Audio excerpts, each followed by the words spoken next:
பிரியமானவர்களே, வாழ்வின் வெளிச்சம் வேத வசனத்தின் மூலம் உங்களை சந்திப்பதில் மிகுந்த மகிழ்ச்சி. இந்த நாளுக்குரிய வேத வசனம் 1 ராஜாக்கள் 17ஆம் அதிகாரம் 16வது வசனத்தில் நாம் பார்க்கிறோம். கர்த்தர் எலியாவை கொண்டு சொன்ன வார்த்தையின்படியே பானையிலே மா செலவழிந்து போகவில்லை, கலசத்தில் எண்ணெய் குறைந்து போகவில்லை. கர்த்தர் எலியாவை கொண்டு சொன்ன வார்த்தையின்படியே, பிரியமானவர்களே, கர்த்தர் சொன்ன வார்த்தை, கர்த்தர் சொன்ன வார்த்தை நிறைவேறுகிறது. பானையில் இருக்கிற மாவு குறைந்து போக, எண்ணெய் செலவழிந்து போகல. அந்த பஞ்ச காலம் முழுவதும் அவர்கள் திருப்தியாக சாப்பிட்டாங்க.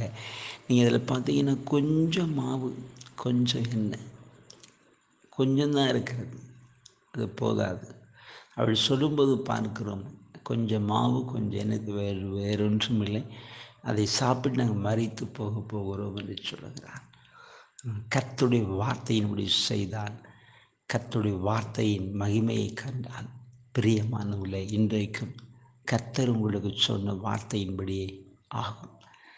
வசனம் சொல்லுகிறது, கர்த்தர் எலியாவை கொண்டு சொன்ன வார்த்தையின்படியே பானையில் இருக்கிற மாவு குறைந்து போகலை, எண்ணெய் குறைந்து போகலை. அந்த பஞ்ச காலம் முழுவதும் அவர்கள் திருப்தியாய் சாப்பிட்டார் என்று வேதம் சொல்லுகிறது. இன்றைக்கு உங்களுடைய வாழ்க்கையில் ரொம்ப நாள் காத்திருக்கிறீங்களா? நீண்ட நாள் ஆயிட்டு, பல வருஷமாக ஆயிட்டுன்னு இருதயம் சோர்ந்து போயிருக்கிறதா?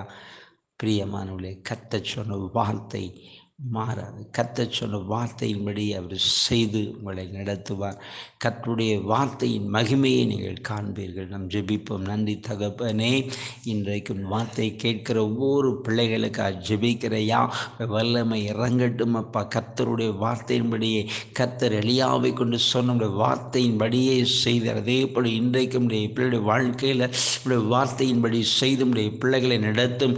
எல்லா குறைவுகளை நிறைவாக்கி மகிழப்பண்ணுவையா. எதிர்பார்க்க நன்மையை கட்டளையிடுங்க.